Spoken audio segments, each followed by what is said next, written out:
Phil Foden is playing at one of the top clubs in the world. He's playing alongside, the best players week in and week out, and he's delivering. He is so effective in that Man City team.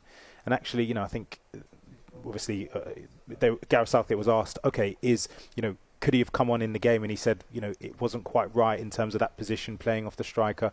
We didn't want to change it out wide. And actually, these players play them anywhere, because with the ball, they can play anywhere. He doesn't have to necessarily operate off the left or off the right. And I think, having played against him and looking at his attributes, he would be the magic dust that England need in this tournament to win. And you look at the likes of what Mbappe's doing for France. You look at the likes of obviously Brazil, their players, and actually when you look at Phil Foden, he's slotting into these teams. So Southgate's wrong, Hal, to warn off the Foden cheerleaders. 100%. Propel him. Like this is the typical British, approach to, dumb down everything. Not get too excited. Get excited about him. He's one of those players from an English perspective. He's going to be the closest to, to the Gazzas that you're going to get in this generation. But actually, only if you give him that platform. Not if you dumb it down. And that comes from a former top player, Alex. You've got to concede that. But you think the same?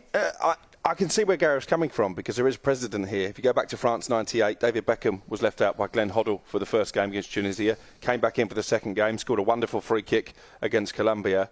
There was so much hype around him, and it got to him, didn't it? Because then he gets himself sent off against Argentina. Now, I'm not saying Foden is that type of hot-headed character, but I would imagine that's in Gareth Southgate's thinking when he's just saying, let's just let the boy be the boy. Let's not put too much pressure and too much spotlight on his shoulders. Whatever we don't have in the team is the reasons why we're not successful. This time last year or the year before, it was Jack Grealish had to be brought on. Jack Grealish had to be brought on. Now the narrative switches on to Phil Foden because we've had one bad game.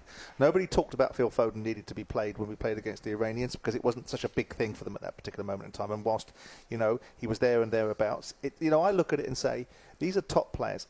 And they play at big football clubs. They are more than capable of being able to go out there and perform. And if you can't perform under pressure, then you're not a top player. He's a top player. He can perform. He doesn't need his backside wiped by Southgate. And also, just on that note, we've done a lot of nostalgia of previous World Cup years. Since I've been out here, and looking at the history of players who have performed in World Cups. These players, likes of R9, the likes of Zinedine Zidane, these guys, they come to a World Cup with this as their focus. They want to win it, and they'll openly talk about winning it.